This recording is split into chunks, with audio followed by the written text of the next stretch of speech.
គឺជាសួរពុកម៉ែបងប្អូនទាំងគ្នាខ្ញុំលីសាឥឡូវកំពុងទៅនៅជាន់ទី9ដោយសារថ្ងៃហ្នឹងសាកលវិទ្យាល័យរបស់ខ្ញុំមានសិក្ខាសាលាមួយស្ដីអំពីឱកាសការងារនិងការចាប់ផ្ដើមអាជីវកម្មសិក្ខាសាលាហ្នឹងចប់ហើយប៉ុន្តែយើងទៅដឹងពីចំណាប់អារម្មណ៍របស់និស្សិតទាំងអស់គ្នាពេលដែលគាត់ចូលរួមថ្ងៃហ្នឹងហើយគាត់ទទួលបានចំណេះដឹងអីគេខ្លះជាសួរអូនអាចជួយណែនាំខ្លួនតិចបានអត់ខ្ញុំបាទឈ្មោះឈវណ្ណៈជានិស្សិតឆ្នាំទី1នៃសាកលវិទ្យាល័យធនធានមនុស្ស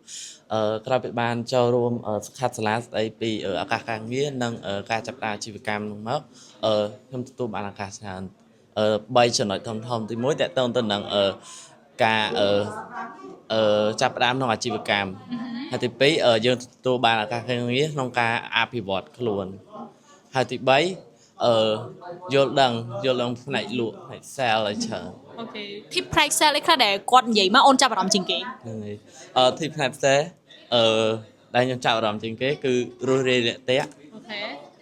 ប៉ិនប្រសពក្នុងការរកភ្ញៀវច្រើនហ្នឹងហ្មងអញ្ចឹង tip ក្នុងផ្នែក sale ដែលអូនចាប់បានបកកាយនិយាយប៉ិនប្រសពក្នុងការរស់រាយរាក់ទាក់ហ្មងអូនអូខេអរគុណច្រើនអូនខំមែនតើសម្រាប់នៅក្នុងថ្ងៃហ្នឹងប៉ុន្តែចង់សួរអូនមួយសំណួរទៀតអូនមានការងារធ្វើអីដែរសប្តាហ៍ថ្ងៃមានអញ្ចឹងការចូលរួមសិក្ខាសាលាថ្ងៃហ្នឹងផ្ដល់ចំណេះដឹងតាក់ទងជាមួយនឹងការងារអូនដែលអាចអភិវឌ្ឍទៅមុខកាន់តែល្អប្រសើរទៀតអត់